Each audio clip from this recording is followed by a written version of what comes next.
Hey everyone, welcome back to Bloodborne.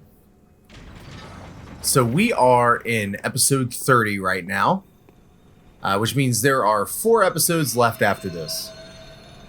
And I just want to say a quick thank you to everybody who has watched until this point, everybody who has come in and watched these videos. I just thank you immensely. It really means a lot. And I just wanted to just say that before I go get my ass kicked by Orphan of Kos for the first time. So please enjoy the Orphan of Kos cutscene because it's one of my favorite cutscenes and it's really gross.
So I remember the first time I saw that, and it just kind of blew me away with just how kind of disgusting this guy actually is. And I love it. It's one of the best things about this game. It's the character designs and boss designs, everything. I've said that plenty of times before, but just this is a pretty accurate representation, actually, of what this boss did to me the very first time I ever fought him.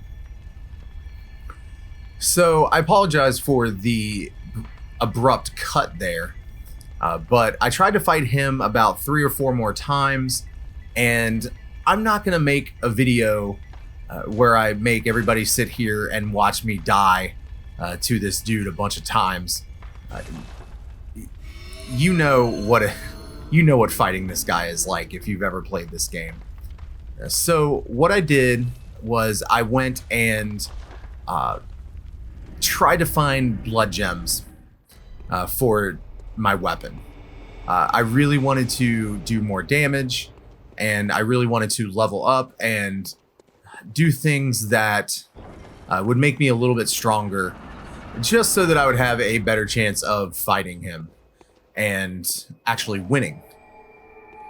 Because the damage that I was actually doing to him was like 200 to 300 damage with both of the weapons, and that's just not going to do. Not for my skill level and playstyle, honestly. And there's actually a few points that I don't put on the video where I tried to defeat him with just arcane spells, like just using the Black Sky Eye or just using the Executioner's Glove. Just to see what it would be like to fight him like that. And it was okay, it went fine, but I also just was not having fun trying to fight him like that. I have a lot of fun trying to dodge his attacks and trying to melee him, so that's what I ended up going back and doing. But I am in a chalice dungeon right now that I don't think is a hacked dungeon, but at this point I really don't know. I did find it on a Reddit post, and generally the idea is to come in here and defeat all of these celestial minions so that you can get the blood gems that they drop, and they drop some pretty decent ones, at least in the last fight that I had with them, because this is the same dungeon. Although right now they're only dropping Quicksilver bullets, which is sort of fine because I always need those as well. But this was, I think, the main reason that I came into this particular dungeon so that I could get this arcane damp blood gem.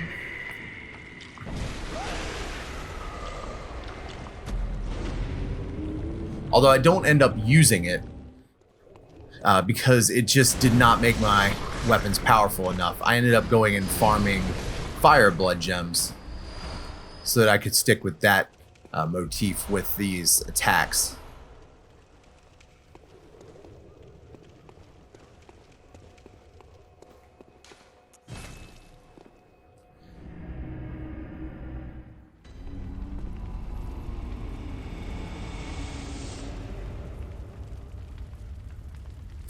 And in just a moment, you're going to see me kind of messing around and trying to figure out exactly what I'm going to put on these weapons.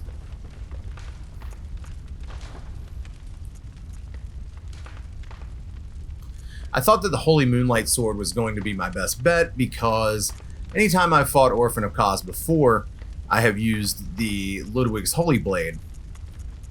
And specifically the Greatsword version of Ludwig's Holy Blade, because Orphan of Kos can be staggered pretty easily when using a heavy weapon.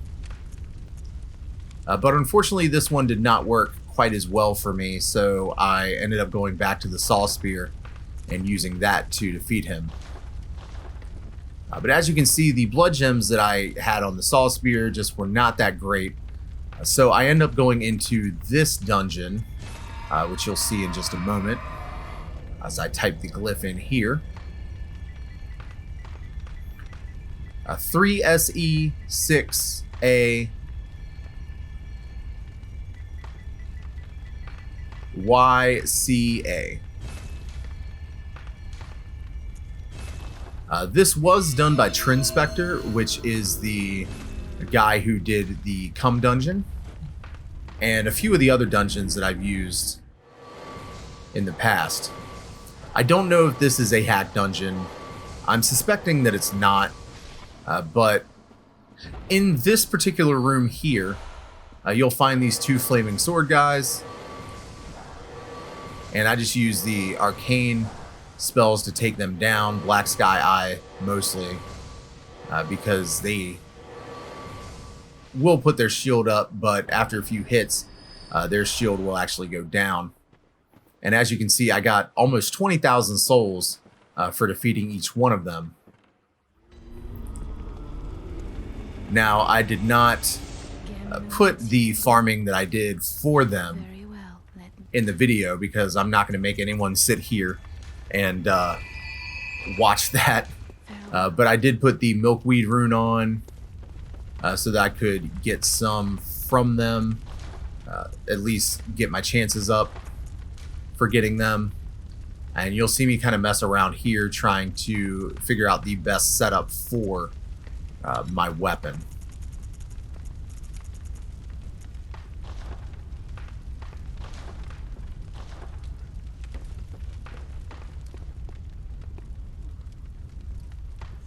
And you know, it actually ended up being a pretty decent setup.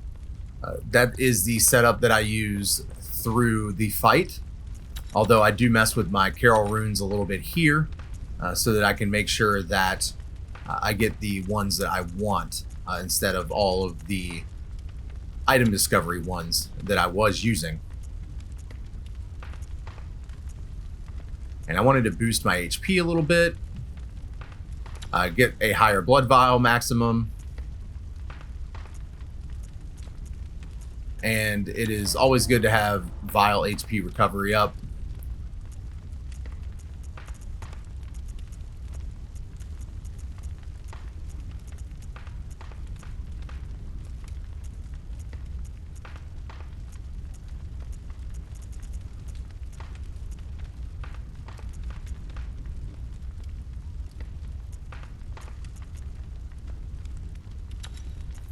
And of course, I did a lake rune so that I could increase my defense just a tiny bit. But we are going to go fight Orphan of Kos now. This is the one that I win, so please enjoy.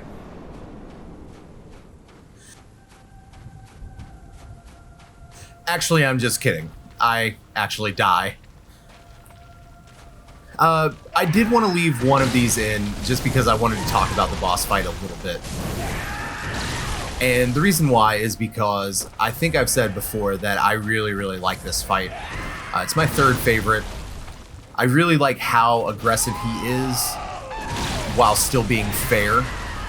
I mean, he's extremely aggressive. He does a lot of damage to you, but his moves are fairly well telegraphed, and there's a lot of room for dodging past him and getting to the back of him to try to get viscerals, which I do a couple of times.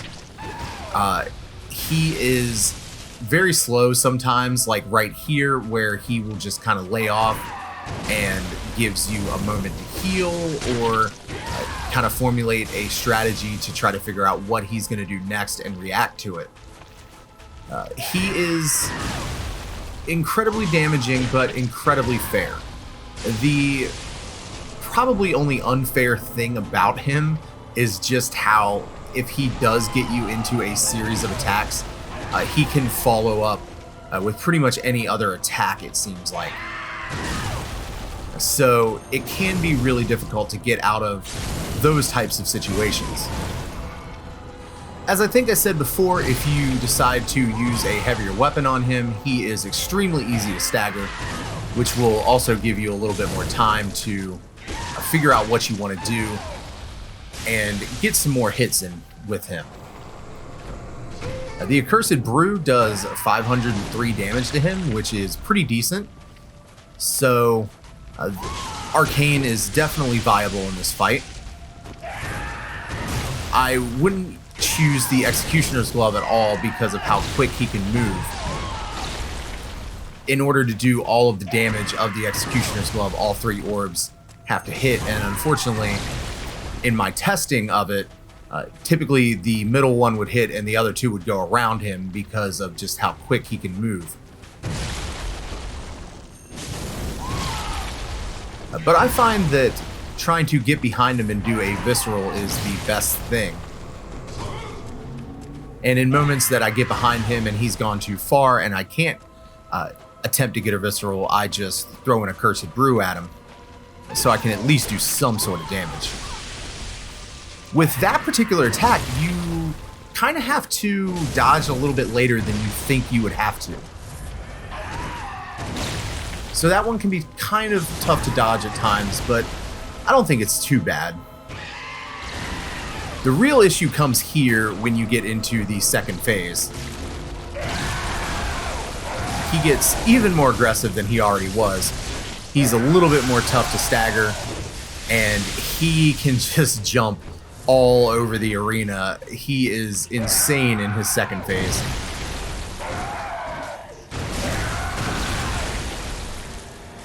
And he does a whole lot more damage with certain attacks in his second phase as well, including those where he can just kind of rain these little placenta bombs, or whatever you want to call them, down at you.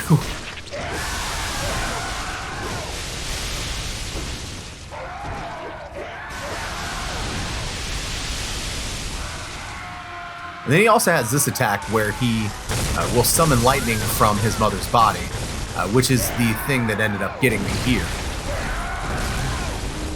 So that can be pretty devastating if you are not ready for that one.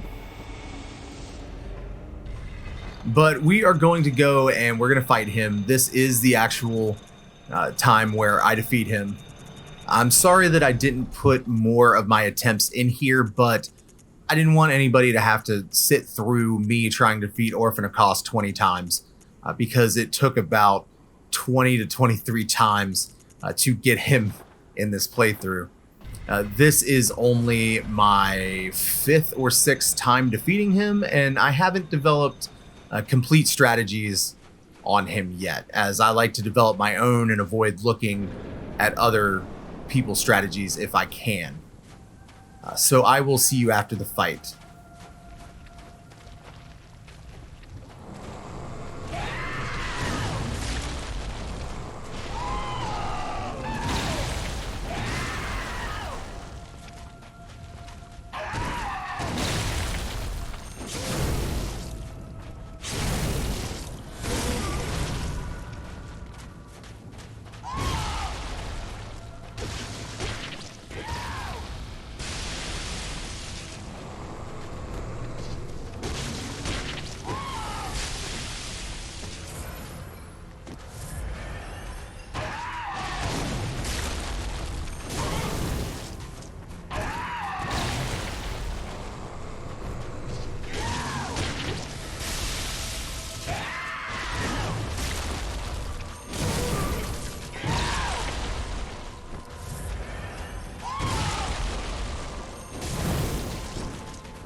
Sweet child of Goss returns to the ocean. A bottomless chalice, a bottomless sea, accepting of all that there is and can be.